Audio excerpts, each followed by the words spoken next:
Hi, everyone, and thanks so much for taking the time to carve out your evening to join us for our entrepreneurship panel today. Before I get started, let me quickly introduce myself. My name is Alan Alday. Pronouns are he, him, and his. I'm currently serving as the president for your Filipino Professionals Association, and really delighted to create the space and looking forward to learning and just hearing all the insights from everyone this evening. Thanks again for joining us. So just briefly, want to make sure that I don't gloss over something that's very important for us as we continue to craft our identities here, and that is really Filipino American History Month. A few tidbits that most folks here might know, but definitely don't want to assume. We are, as Filipino Americans, the second largest Asian American group in the nation, and the third largest in California after Latinos, Latinas, and African Americans. And so let's all make sure that we take some time today to really celebrate what commemorates the first recorded presence of Filipinos here in the continental United States, specifically in Morro Bay on October 15, 1887, and really just taking the time to reflect, understand kind of what this day means for us in terms of making sure that we remain visible and that we remain empowered, not just as professionals, but as a community as well. Quick spiel on our mission. It's really based on three key pillars: connect, educate, and serve. And certainly we want to make sure that we foster these professional connections, terrific ideas and expertise to make sure that we continue to support and engage Filipino professionals in the San Francisco Bay Area and where else you may be, happen to be. Again, looking forward to everyone today and sharing their insights. Definitely excited to hear from our panelists and moderators. And with that, I will pass it over to Regina, our scholarship director, to kick off our introductions. All right. Thank you so much, Alan, and happy Filipino American History Month to all. Glad you guys have you here, got to have you all here. One of the things I wanted to also highlight is our YFPA scholarship program. This started in 2014, and we have given, I've lost count of how many scholars that we've had so far. It's about 2 every year since then. And we just were able to recognize our last 2 from 2022 during our 20-year anniversary gala this past July. And we are continuing to raise funds for 2023. So if anyone wants to get involved in the scholarship program, we're always looking for volunteers. And if you know any high school students that are graduating in 2023 and are involved in the Filipino community, we'll have our applications up on our website for them to apply and hopefully be eligible for a scholarship for next year. So in fundraising for the scholarship, next slide, please, Jordan. We've got raffle prizes for today. So the event is free, but if you wish to participate in the raffle, we'll be putting the information in the chat to purchase raffle tickets online. So we've got some amazing prizes from Malaya Botanicals. We also have paroles from Parole by Wicked. We also have a pass for Legacy Filipino Martial Arts. And we're going to get donated 1 hour of entrepreneurship coaching from both Swarm, which is from Dexter, Liga Gordon, and also an hour of entrepreneurship coaching from Derek as well from Flip Cause. So thank you to our sponsors for your raffle prizes, and we appreciate your support in getting raffle tickets, and we'll be doing the raffle towards the end of the program. So thank you, everyone. All right, so we will go next to introducing our wonderful panel of Filipino American entrepreneurs, and we'll start our conversation on concept to success. So thank you all for joining us. And just to let you know, again, in regards to Filipino American History Month, YFPA has been around for 20 years, and it's been amazing to follow our professionals throughout the past few years. And it's been just a great opportunity to bring these entrepreneurs to this event today. So really looking forward to hearing more about their journey. Next slide. Okay, first introduction is Pia Barton, who is the CEO and founder of Malaya Botanicals. She also is my neighbor here in Alameda, California. She is a Filipino immigrant, advocate, and entrepreneur, CEO of Malaya Botanicals, amazing CBD wellness products. I've got some sitting right here at my table. I use this on a daily basis because I'm getting old and I need some CBD in my life. Amazing products. And she's had this wellness company since 2019. She's known for cannabis and wellness space through Malaya's advocacy of destigmatizing cannabis and empowering women to take charge of their health and healing, and men as well. So welcome, Pia. Thank you for joining us. Thank you for having me. All right. And just to share, J.R. Kollenuk unfortunately had an emergency and is unable to attend with us today, but he represents the CEO and founder from Dynamico Space, which is just on Sutter Street in San Francisco, third floor of the Filipino consulate. And it's a co-working space in the heart of the city, focuses on combining a flexible office and workspace with tech services. It's a business accelerator and has incubator programs, not only here within the States, but they're also connecting businesses with the Philippines and also the Philippines to the US as well. He also is the CEO of Pinellas Solutions, and that's a software development firm that bridges the gap between Philippine technology and talent in global markets. So if you do want to connect with JR at any point, please connect with us. I am happy to connect you. Unfortunately, he's not with us here today, but we'll hopefully catch up with him very soon. So next slide. So next we have Dexter Ligot-Gordon, who's the CEO and co-founder of Swarm. He is joining us from the Philippines today. So thank you for joining across the ways. There are two things you need to know about Dexter. He designs his own barongs and he cares about making products that solve important problems for people. So he's the CEO and co-founder of Swarm, which is a community connecting founders and tech builders who want to solve problems and build impactful projects together. So welcome, Dexter. And Dexter, we have known him, gosh, what was it, since 2007, 2008, since we were on the Yeah, board? I can't believe it's been almost 15 years. Gosh. Yeah. So it's That's great. a long time. Yeah, it's great to connect with you again, Dexter. Looking forward to hearing more from you. And we also have across the way from Hawaii in Oahu, the wonderful Lydia Kirian, who's the founder and creative director of Daily Malong. She is a multifaceted artist, fashion designer, dance and music practitioner who left her corporate career to pursue deeper cultural work and entrepreneurship. And I remember when you left iHeartRadio, that was probably the best decision you probably ever made in your life. It was the best decision. And now you're in Hawaii. You've got the little one, you've got Luna that you're taking care of, and you're also taking care of this amazing business with Daily Malong. It's been fun following you. And also I've got your earrings on today. She's got some awesome fashion to share on her website. She's also got a 15% off site-wide discount for Filipino American History Month. So check out her site and grab some awesome new, your new line is coming out in a couple weeks. Yep. Yeah. So a So new collection coming out. We had a preview at Fashion Week 3 weeks ago. So yeah, she's had her second tour over at the New York Fashion Week. well, So thank you for having me. It's nice to be reconnected with the YFPA family. yes, Lydia is also past YFPA president. So it's great to see you again. Thanks, Lydia.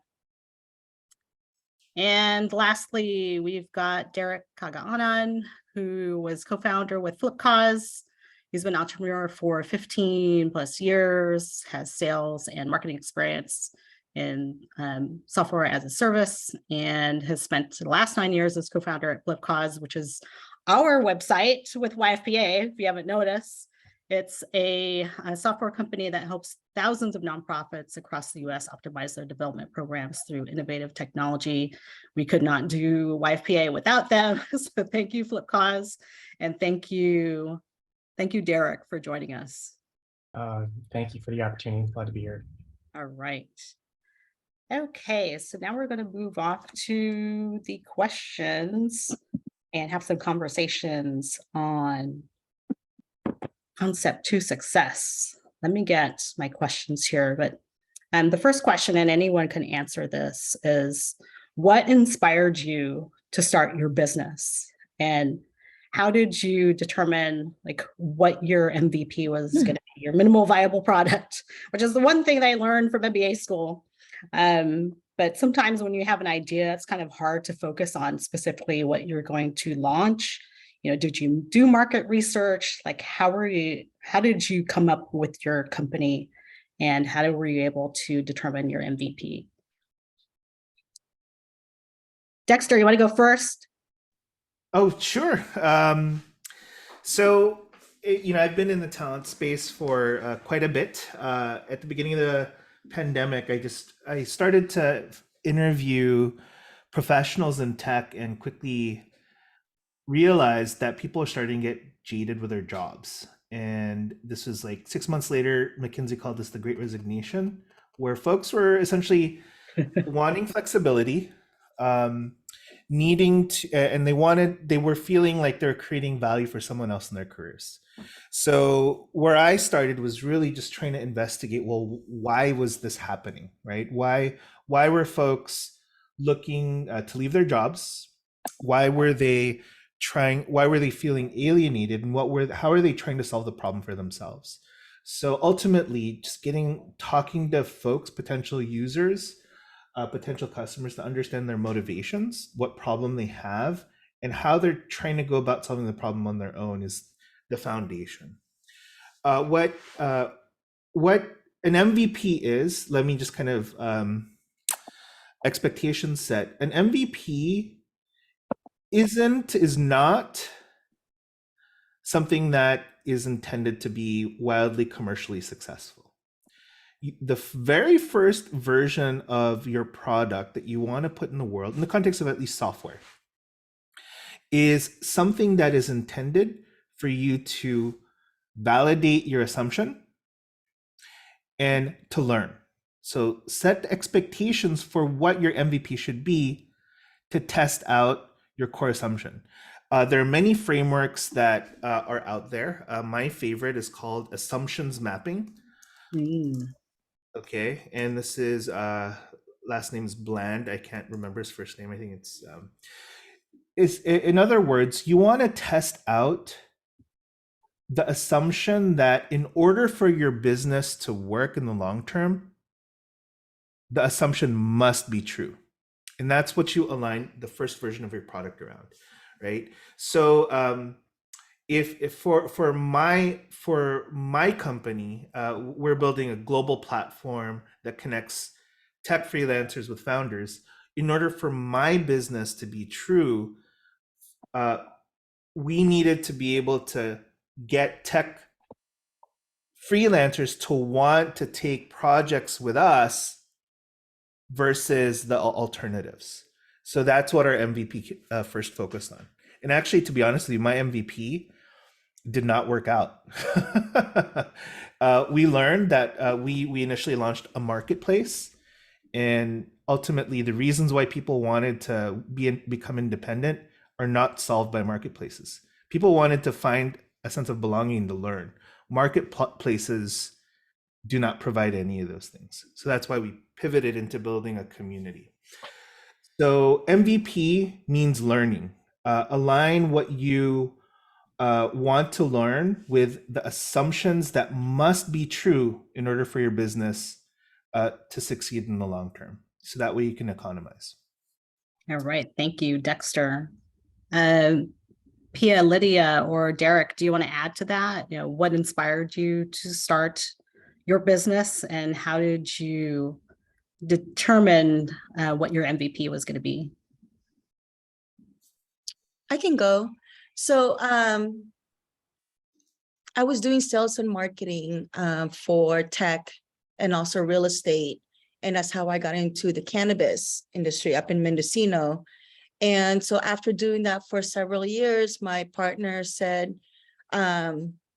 instead of doing sales and marketing for other people, why don't you do them for yourself?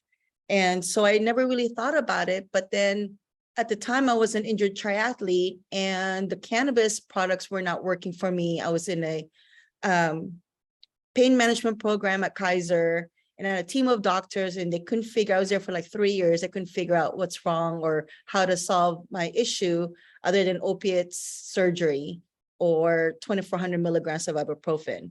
And so at the time, somebody had given me CBD and I tried the pain cream and within 5 minutes it worked. And I have tried so many different cannabis products. And I'm like, oh, this works. And then also the cannabis, I wake up in pain and the cannabis products, if I take in the morning, I'm high, so I can't function. And so what's great about, CBD or hemp, it's non-psychoactive. And so I started taking this. I figured CBD is anti-inflammatory. I was taking 12 Advils a day for 2 months because of my inflammation. I figured it should work, right? And so I started taking it. Within 21 days, I was completely off of ibuprofen. As an athlete, I was popping Advil, before workout, during, after, hangover, headache. I was going through Advil like water. And so now I am happy to say that I have not taken Advil since September 2018. And so that's kind of what made me decide. I said, I think there's something here. And also, I got really lucky that hemp bill passed 3 months after I decided to start the company. And now we're federally legal. And so with my MVP, I started with the 2 products that brought me here, which is the pain cream and the tincture. That's awesome. Thank you for sharing, Pia. And your products have helped like so many people, including myself, that Yeah. has the pain of just being. I'm so glad because it's not an easy journey. And honestly, it's what motivates me to do this every day in a very tough situation. So I'm glad. Thank you, Pia. And what about Derek? What inspired you to start Flip Cause, and how did you kind of hone in on your MVP? So what inspired me? I think it was my co-founder and former CEO, Emerson, when I met with him. So he and my other co-founder, Allison, were the 2 who basically started the company Flip Cause. And when I took a meeting with them as an investor, he was telling me just the background as to why the company started. And so he started this company because he recognized that there was a problem in the small nonprofit space where small nonprofits were forced to have to Frankenstein together all of these different engagement tools. So as an example, they would use PayPal for their donations, Eventbrite for their ticketing, spreadsheets, so on and so on. And so I thought that was a really interesting idea to create something that would be accessible to the small nonprofit space. And so I came on as an investor. And our MVP at the time was this whole shopping for a cause sort of tool, where we had these partnerships with Amazon and Target, where a supporter can shop on these websites, and a portion of what they purchased would go towards the nonprofit.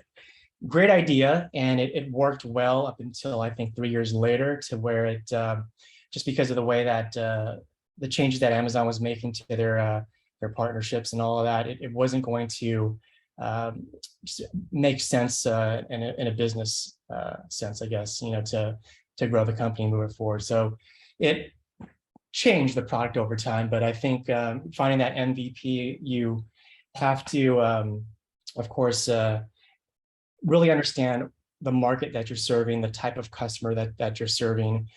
Is the problem that you're attempting to solve a real problem, and is there a good business case behind solving that problem? So in a nutshell, that's how we decided to come across with creating this MVP with Shopping for a Cause, because it just, again, it seemed like a great idea. It was something different. It worked for the first 2-3 years, but we had to evolve as a company and evolve the offering that we were giving to our customers. All right. Thank you so much, Derek. And again, Flip Cause is what YFPA uses for our website, as well as our donation pages and our event pages. And it's been really, really just effective for us as a nonprofit. I don't know how we did things before FlipCause, but it's just been the all-in-one and helping support our funds. So thank you, Derek, and thank you, FlipCause.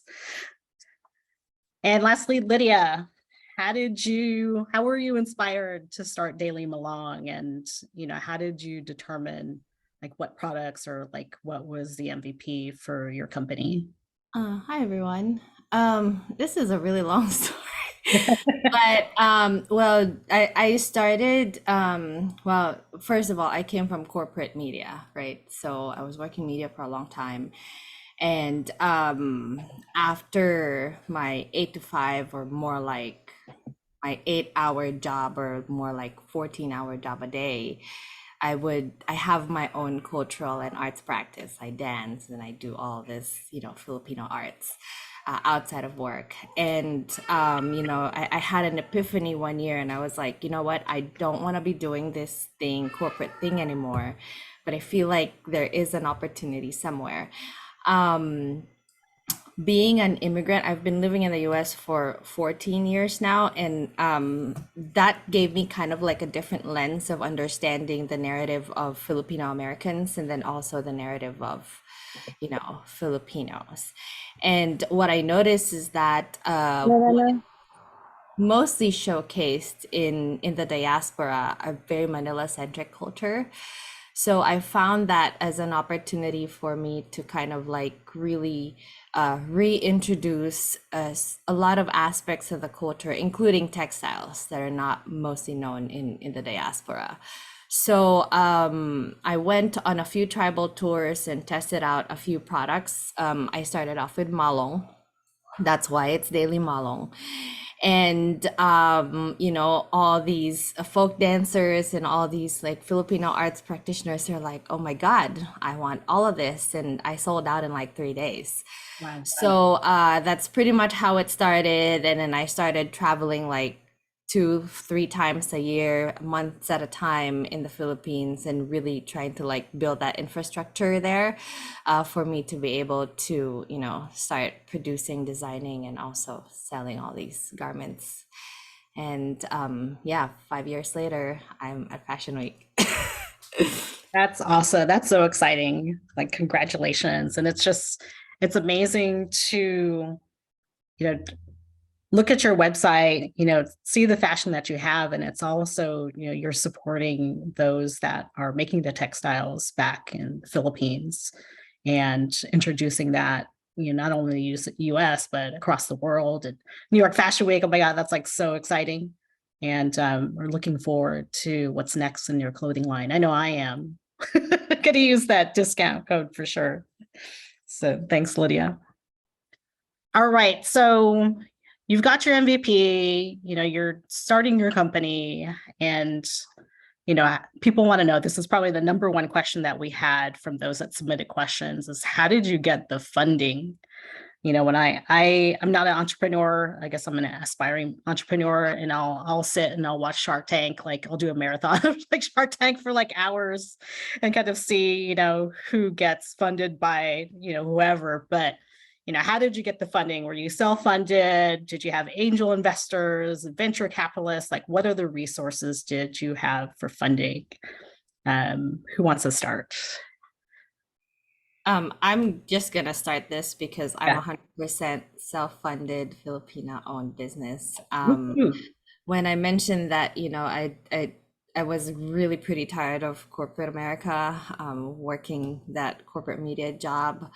I knew for a fact that I wasn't gonna be there forever, and I saved up a lot of money at that time, trying to, make sure that I have something to start building my own.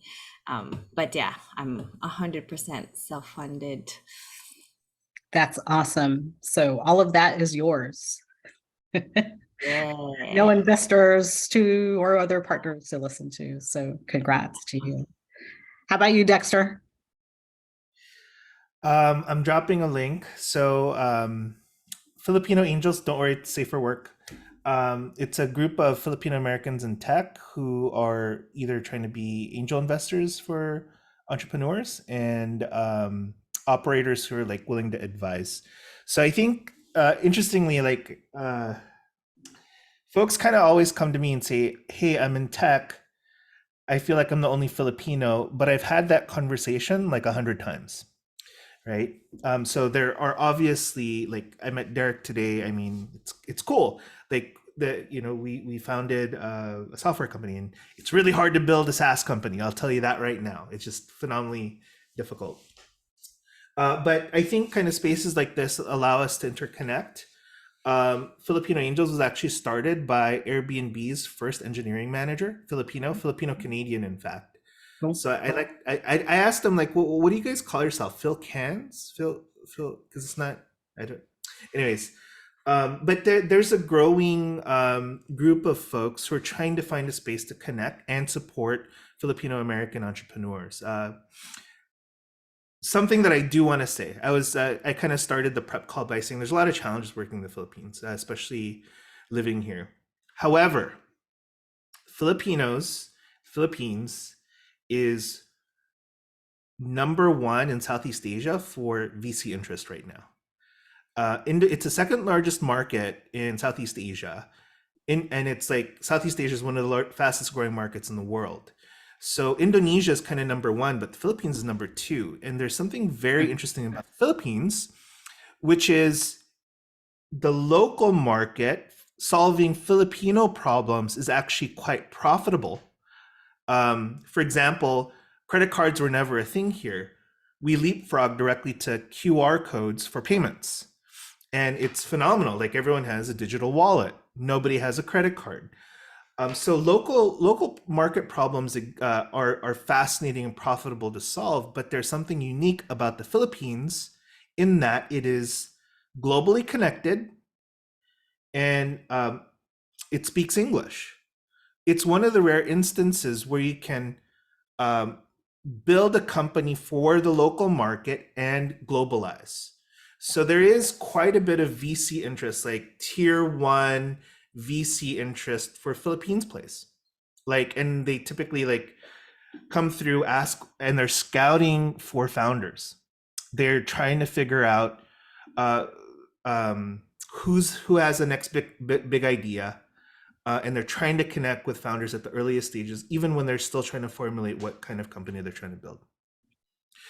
I've been kind of like stalking the Filipino American. I used to be so involved in the Filipino American community. Like, we have Rob Bonta now, like Steven Spielberg, like backed movies. So the Filipino Americans are kind of going through their renaissance in terms of visibility right now. What I do want to say economically, the Philippines is also going through a similar renaissance right now, and it's attracting a ton of investment, entrepreneurs, and a lot of energy around that. So I think that it's an interesting time right now. I think it's cool. still early days, but it's on its way up. Nice. So if there's any time for Filipino Americans to be entrepreneurs and connect to the Philippines, now is a good time. How about you, Derek? How was funding for you? Funding early on wasn't easy, but I'll start off by saying that in the very beginning, we're just raising money through, friends, family, colleagues, people who knew who we were. But I think what worked really well for us is getting into these accelerator programs. We participated in the Founders Institute, Acceleprise, because that really opened up the doors to the introductions that we were looking for. And Dexter brought up a really good point. A lot of it is just about having those sort of introductions available to you. I would say another way to go about finding investors is reaching out to people within your personal or professional network or extended network who are if not in the industry that you're looking to get into and start your company, or at least very familiar with the industry that you're looking to serve. So, for example, if you're starting a clothing brand, maybe reach out to all the folks that you know who are in fashion or retail and things like that. Funny story, I say all the time. I had a friend who was looking to start a food truck business, and he reached out to me for investment. I'm like, dude, I know nothing about the food truck industry. I can't give you any real advice because I don't know. I wish I could help you, but I don't know. Um, Another way, of course, to get investment is to be able to show that your company has gotten some traction in the market and be able to illustrate the market opportunity that is available and tie that to the amount of money that you're looking to raise. So of course, traction in what it is that you're doing is always something that investors are looking to get into. And as we started to grow, we started to get more introductions with like accredited investors, VC firms, and things like that. But for very early on, it was all friends and family. Yep. Raising money for a software company in the nonprofit space was very difficult because the technology space for nonprofits wasn't, it and still isn't a very sexy space. It wasn't like we were coming up with this new social media platform, and the technology space for nonprofits is, again, a very difficult industry to penetrate because it's not sexy, but at the same time, it was very antiquated and very expensive, and at the end of the day, not accessible for a lot of small nonprofits. And that's why we stuck to our guns. We knew there was a real opportunity there, and got some traction, and really proved to a number of people in the investment community, like, no, we told you this is something. We have X amount of customers. We're looking to accelerate and grow from here. All right, thank you for sharing. And Pia, did you want to have anything to add in regards to funding options that you had worked with? Sure. We started out with a borrowed $10,000 from my boyfriend's sister. And so because my background is marketing, so we basically I did all the design, the logo, the website marketing, all that stuff. And once we started making money, everything that we made, to this day, we are still putting it back into the business. And that's how we've been scaling. But I think it's time. So we're definitely growing. We're getting out of the pandemic, and I definitely need to think about how to scale. I've had some investors who were interested, and that didn't really go very well. It's a good thing I didn't move forward with it, but that kind of gave me, it scared me. And so now I'm so careful that I actually kind of turned me off, that I haven't really been able to do that, but I know I'm going to have to soon. So, so maybe reach out to Dexter and see how I can move forward with that. It's hard, Yeah. In cannabis, it's, there's a lot of challenges that go with that. And, just statistically, women and women of color also not funded. And so there's a lot of things that's kind of going against me. And I've, pretty much put everything that I have for the last 4 years. It's hard to just give out shares at this point. And how do I know who's the right partner, right investor? And especially with what happened in the past, it's scary. Yeah, it definitely is. But know that there's a community out here to help support you, just to help support each other. So to Derek's point, network, build that community, build that trust and relationships with people, because they'll eventually help support you. I don't know if necessarily financially, but and Pia, I don't know if you were a part of the Seed Network with Cultivate Labs, if that was a helpful resource, or there was grants that you had applied for. I believe they do that on a regular basis. So just putting a plug out there for. Well, I did. I was actually the second class, I guess you could say. Mhm. And I was granted accounting, but that was in the middle of the pandemic happened, and they actually had to take care of the food people that were struggling at the time. So I didn't really get to take advantage of my grant per se, but just the community in general, Soma Pilipinas, Cultivate Labs, Pinayista, Mhm. The network of people that I met through that have definitely been helpful as far as coaching me. I can ask questions, and a lot of my lawyer, accounting, things like that, all from the Pinayista. So Right. I'm definitely very grateful for that community. So everyone on the Zoom, connect with your community. That's YFPA, all the organizations that Pia just mentioned. We also got Faster that focuses on a Filipino network for those that are in STEM and tech. So there is just a plethora within our Bay Area and just, globally as well. There's support for you. So thank you. And I'm also advisory board for Soma Pilipinas for small business. So definitely reach out to me. I can see if I can help with that anyway. Nice, nice. And for those of you that are active in the chat, if you have any other resources, please feel free to share, because those are going to be absolutely valuable to all of us. So thank you. And something that we had touched on a little bit, again, in being Filipino American, what were some of the challenges that you had with diversity challenges and starting your business and doing these pitches, to folks that were probably not, BIPOC or Asian American? What were some of the challenges that you came across, and what words of advice would you have for us that are, starting our own companies or pitching or looking for funding? What were those diversity challenges that you had? Dexter, you want to start? Sure. So I'm like in the Philippines right now, and I'm surrounded by Filipinos. So the dynamics are a bit different here. What I do want to zoom in on, though, is like when we put up my first company. So like I moved back here in 2012. It was early days for Tech Anything. We built a platform that matched people with jobs using AI. And in 2012, there was zero ecosystem in the Philippines, which also meant that there was zero VC. There was not a mature VC anything here. We had to raise money in the US for a Philippine startup based in the Philippines. And literally, even though we had gotten a Y Combinator, we were the first company from Southeast Asia to get in Y Combinator. We're like, well, why would anyone want to invest in the Philippines? It's 2012. I mean, the US market was the most, it's big enough. So, that it was like demoralizing. It's like, what do you do? We felt like we're just constantly climbing and pushing uphill, building something that was in a space that nobody wanted, to support.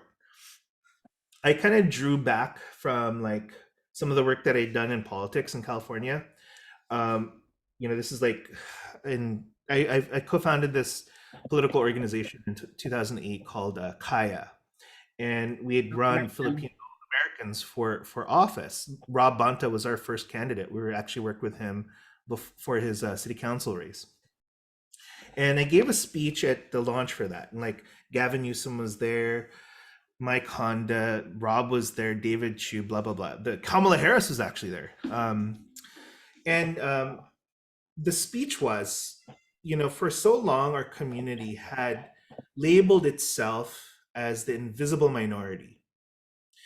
And I think that while it was important for us to understand kind of how like society had viewed and interacted and marginalized our community, the way in which we intended to crack through that is to not act invisible, is to act strong. Okay.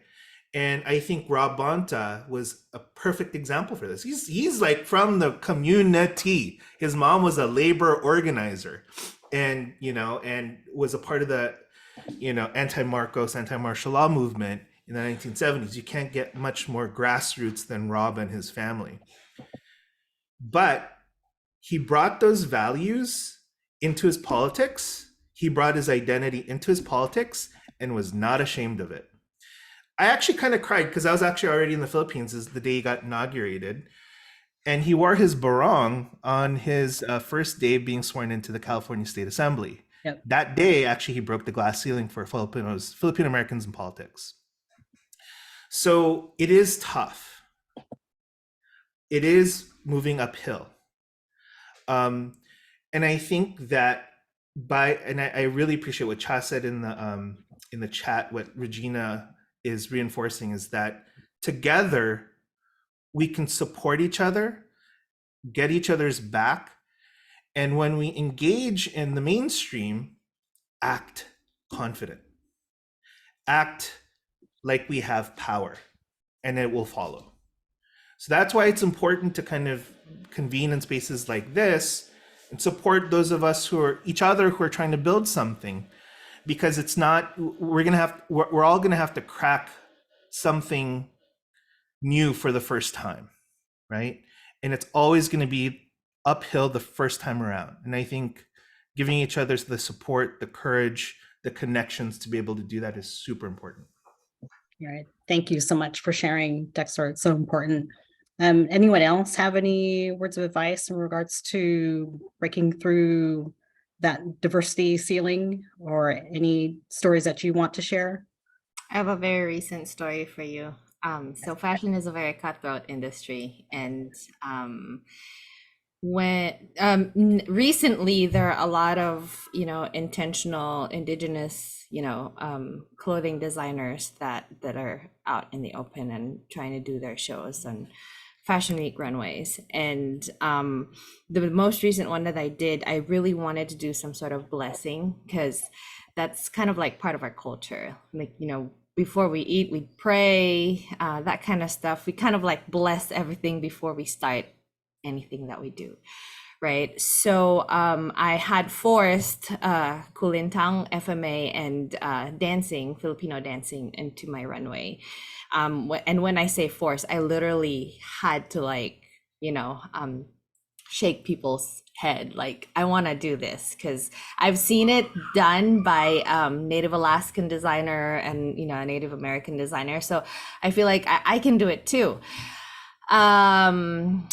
We were rehearsing, and the producer came. She's Putte, and she was like, "What the hell is this thing?" She was looking at the big Kulintang set, and I was like, "That thing is what's going to bless my runway."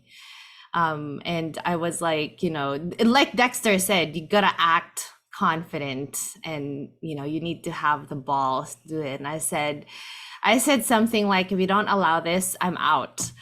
So prior to that, she also did not allow a lot of makeup artistry that I wanted to do with my looks. So yeah, it's basically like, I'm going to ruin your entire show if you don't allow me to do my thing, because this is part of what the brand is about and who I am, and I'm an artist. So if you ruin my thing, then it's not gonna be me. She eventually allowed it. There was a lot of cringing while they were watching the show, but you know what? That's the only way I know. Yeah. More power to you. Good for you. I mean, that's who you are. Like you said, you're being genuine. That is your brand. And to do otherwise, you're not representing yourself and where you came from and what your business is all about. So more power to you. Thank you. Very inspirational. All right. I'm doing a time check really quick. Pia, do you want to add something? Oh, well, no, I just wanted to talk about being in cannabis as a woman, and Oh yeah. there's already stigma in cannabis as it is, and then Exactly. predominantly, white male in the cannabis space. So I guess one of my proudest moment, also something I had to fight through, is being one of the first and only CBD vendor in a mainstream event like Bottle Rock Music Festival in Outside Lands. So I had to be vetted by Live Nation. They wouldn't allow me at first because of CBD, and I had to educate them and fight for it, and just continue to argue with them why I should be part of it, and try to break the stigma until I was approved. And now I'm the only approved CBD vendor for Live Nation. Yeah. So it'll be our third year at Bottle Rock next year. That's awesome. So you've been at Bottle Rock, Outside Lands, Mammoth Yoga Festival, Big Bear. And in 2021, we did over 300 outdoor markets. I remember when I first started, I couldn't even get any vendor, farmer's market, any type of market to approve me, because they keep saying that cannabis is not allowed. So through education and persistence, I was able to break the ceiling and be able to vend. And now there's a lot of CBD vendors in the markets that I do on a regular basis. So it's Yeah, nice to yeah. see. Yeah, it's nice to see you break through as one of the first ones. And I, we're both in Alameda, so I was like excited when you opened up your store down on Webster Street. First CBD store in Yeah, Alameda. and in the middle of the pandemic too. Oh my goodness. Yeah, opened it 30 Yeah. days before the We- global pandemic and had We to definitely close the needed that door. in the middle of the pandemic for sure. So thank you. So Yeah. it's always navigating the pandemic, the social unrest, inflation, banking, like getting shut down by banks, Square, Venmo. I'm not allowed in any of those places. And I don't know why. And nobody can explain to me why I'm a higher risk than fentanyl, higher risk Oh my than gosh, yeah. alcohol. Right. And I have 20 years of banking and yet nobody can explain. So, but Yeah. I'm going to keep fighting until I open Yeah. a CBD business bank account. Keep going, girl. We'll be there right behind you. Thanks. All right, thank you so much. So before we open it up to the other questions that y'all had submitted through the Zoom, so thank you everyone for your questions. I'm going to have Stephen Yee go through the additional Q&A. But first off, Jordan, if you could share the slides, I want to make sure I don't forget to mention our upcoming events and our raffle as well. So while we're doing the Q&A is a time to purchase your raffle tickets so you can get some awesome prizes and even some coaching from Dexter and or Derek. So if you could share the slides there. Thank you, Jordan. Thank you, Jordan Green, for these amazing slides and all of our social media and marketing. He is the man behind the scenes. So Filipino Heritage Night for this month of October, which is Filipino History Month. On October 23rd, YFPA will be at the Warriors FHN at 5:30 versus the Kings. We do have some tickets on sale. $80 includes the Filipino Heritage Night t-shirt, and they have an amazing pre-party. Just a quick blurb, it's not on our website, but if anyone wants any Pepsi Club seats for $170, we have a few that are allotted to us, as well as the Modelo Bridge seats that include food and drinks and beverages and beer and wine. Those go with the t-shirts for $230. And both of those options also include any kids that are under 16, a high five experience in the tunnel to high five the players as they come through. So if you want those, are not posted on the site, but please contact me if you're interested. We do have a few available. And for the raffle, we're going to have Ina in the background. She's going to be looking at the raffle donation page. She's sharing it in the chat. While we're going through the additional Q&A, don't forget to purchase your raffle tickets. Again, we've got from YFPA, Golden State Warriors t-shirt. I've got this awesome Rockwall Winery bottle of wine. Sparkling wine. I know you want that. Thank you again from Connie from Feral of Wicked. She's got a parole ornaments or candles holders as prize. Legacy Filipino Martial Arts has 2-week passes. And also, am I missing? I think we've got the 2 entrepreneurship sessions with one with Derek and one with Dexter as well. So And CBD products. oh, don't forget CBD. Oh my gosh, you guys want some CBD, most definitely. Malaya Botanicals has body butter and a bag of gummies. So I know we all need both of those. And I'm myself aspiring entrepreneur.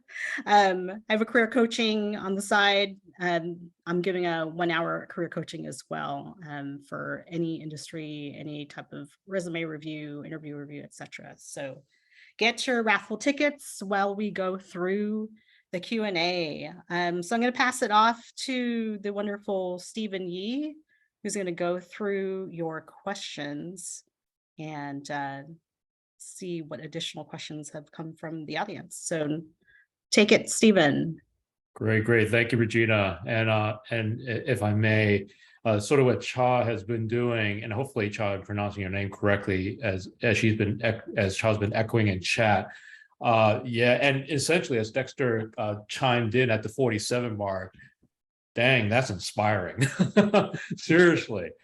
Each one of you and your stories, and what you shared, I think it shows a great deep testament to the commitment of the truth of yourself, as well as the commitment to the truth of the community, right? And that I respect highly. And highly, deeply, but at the same time.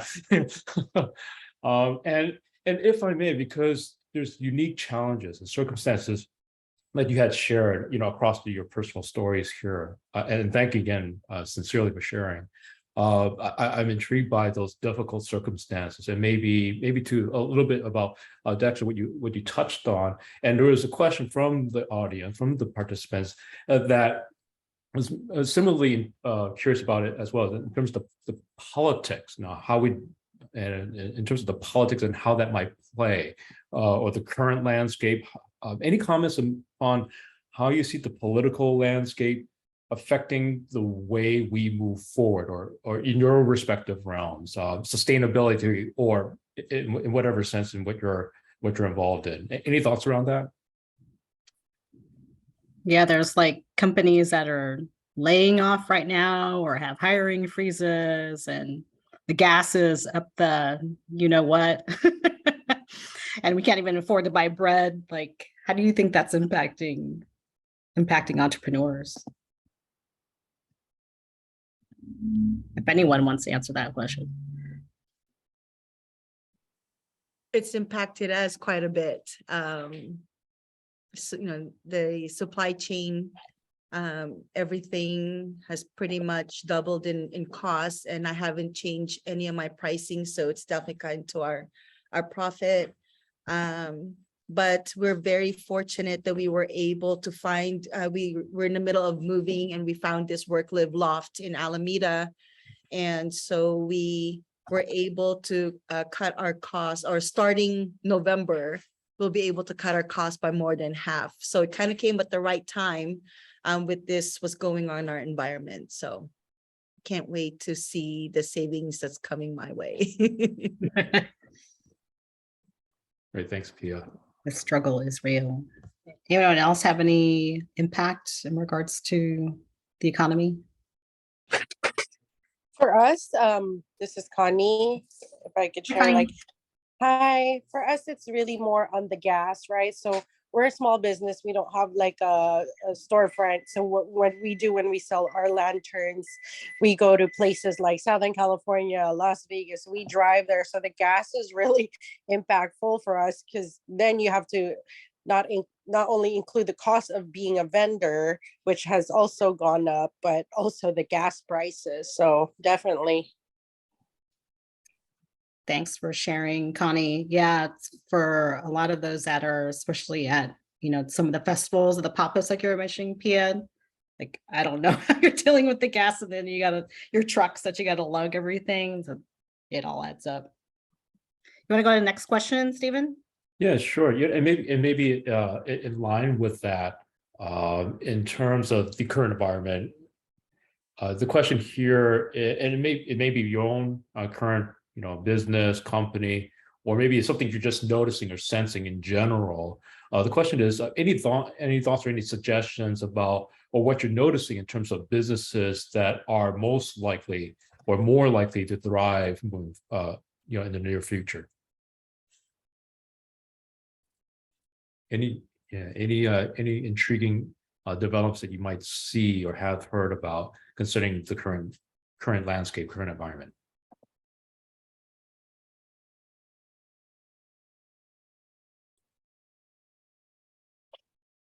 I think with in the tech space, when so just like for context, last year there was a ton of investors investing in a lot of different things at high valuations. It's tapered off this year, and I think that what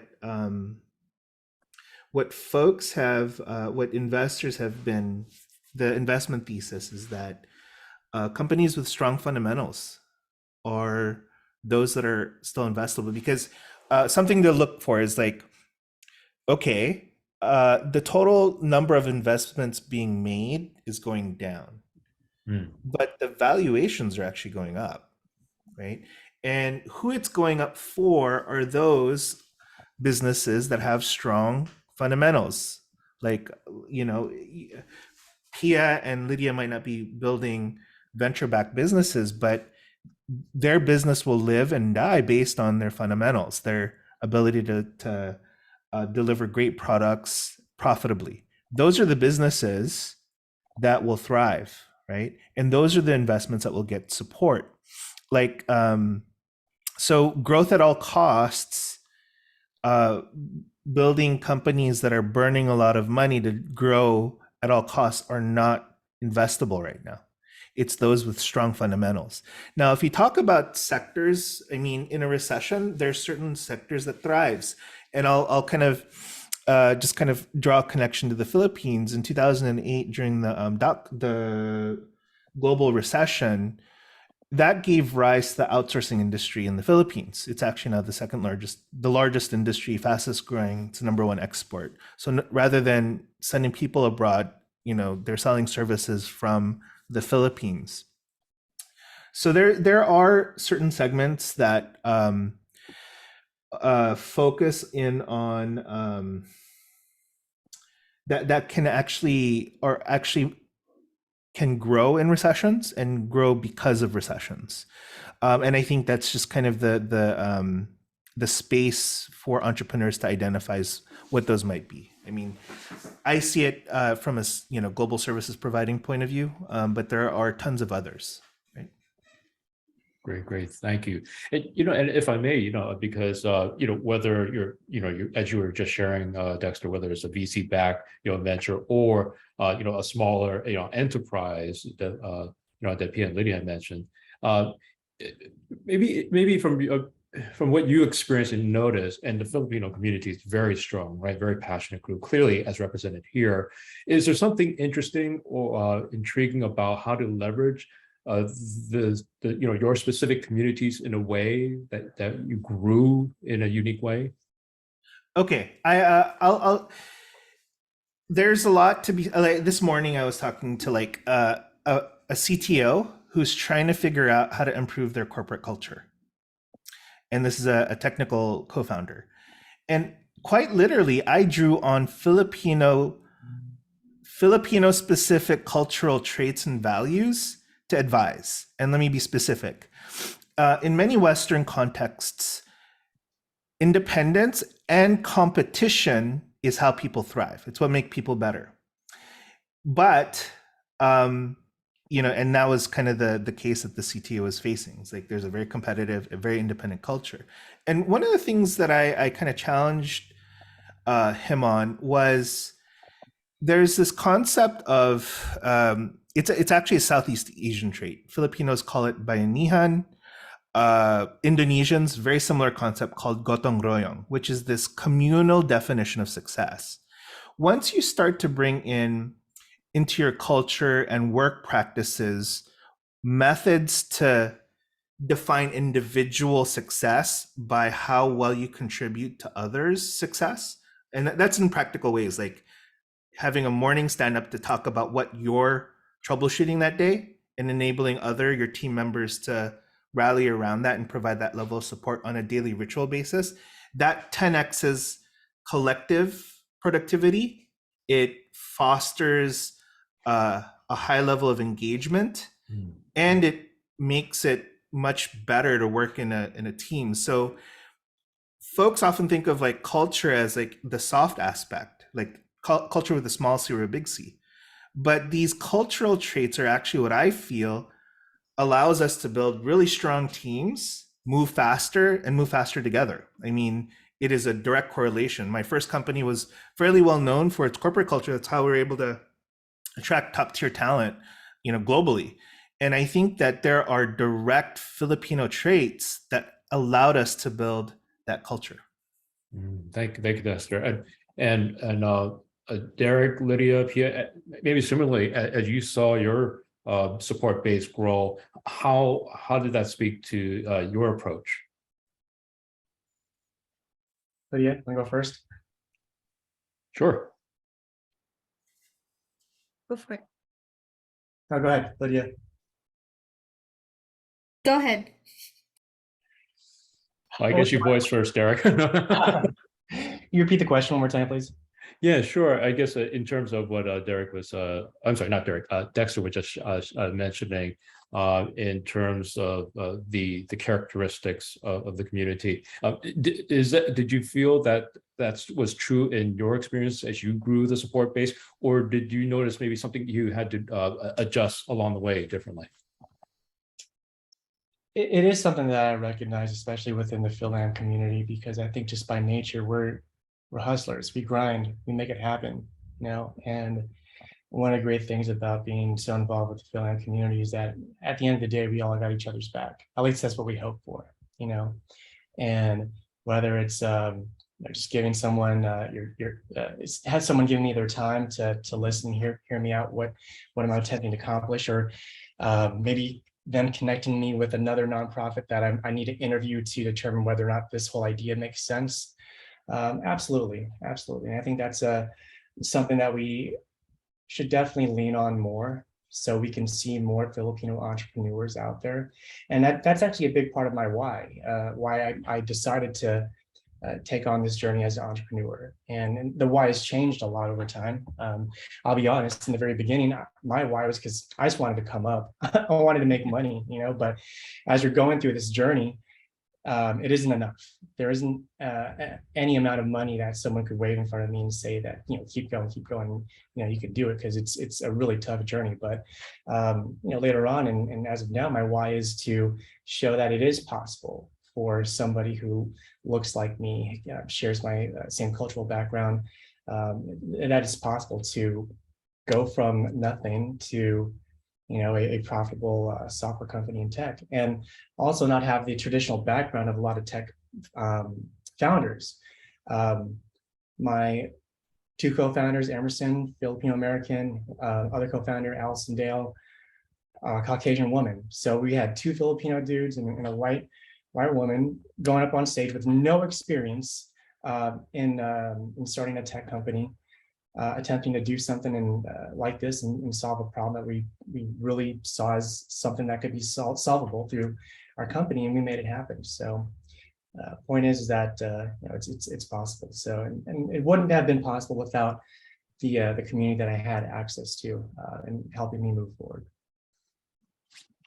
Awesome. Thanks.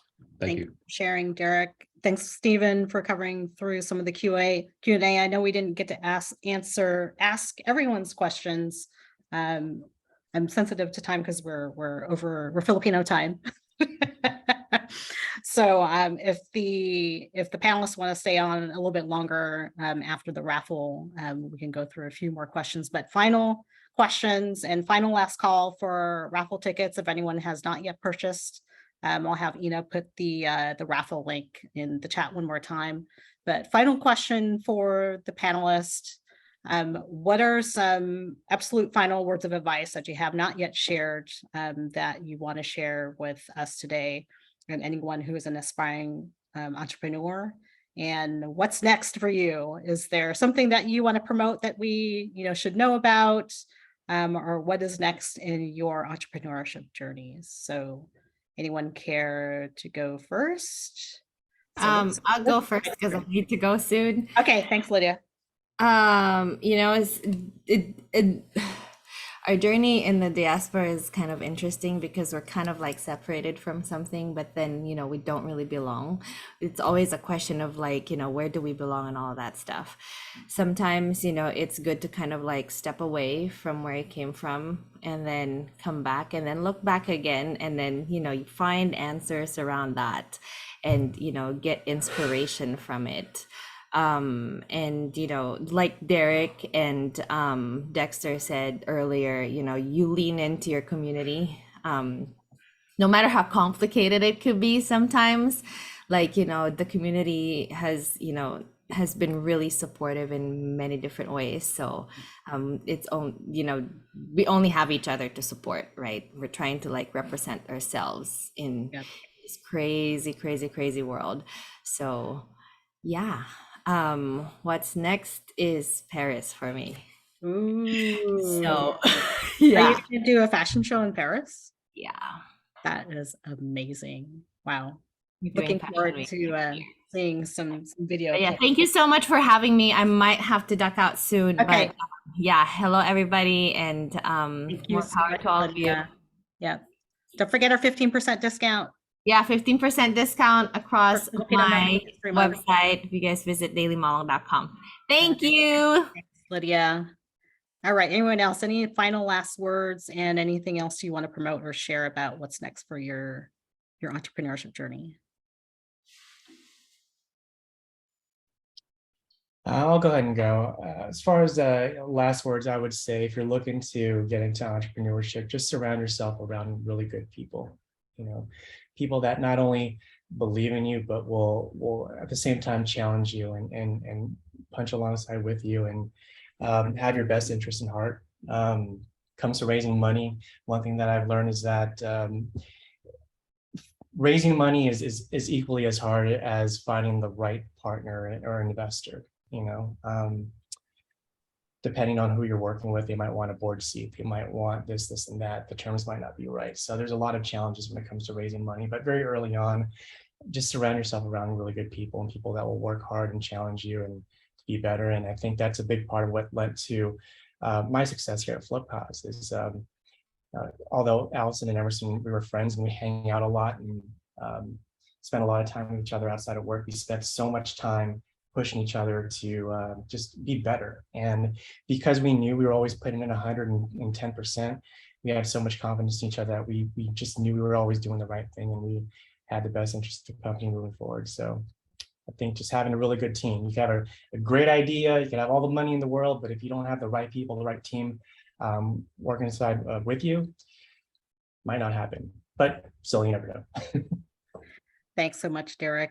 So echoing again on building your networking skills, reach out on LinkedIn, reach out to me or anyone on this panel, because I think naturally what comes with our Filipino culture is just family and that Bayani Hunt spirit and community and wanting to be able to help people. And YFPA core values are connect, educate, and serve. And we have come a long way for 20 years of all these connections that we've made, pre-social media and, throughout, this decade and beyond. So connect, educate, and serve and build your network. So Dexter or Pia, any final words of advice or what's next for you or anything that you want to promote? Pia? So for me is rest and self-care. So Lots of CBD. yes, more CBD. So I have been going hard and with the move and still building a business. We've been moving the last week and then I have 6 major events this weekend. So starting tomorrow. So I can't wait until I rest next week. We're going to take a couple of days off and just so especially where I am. So in order for me to provide a space for others, I have to be well first. So I have to, definitely do that.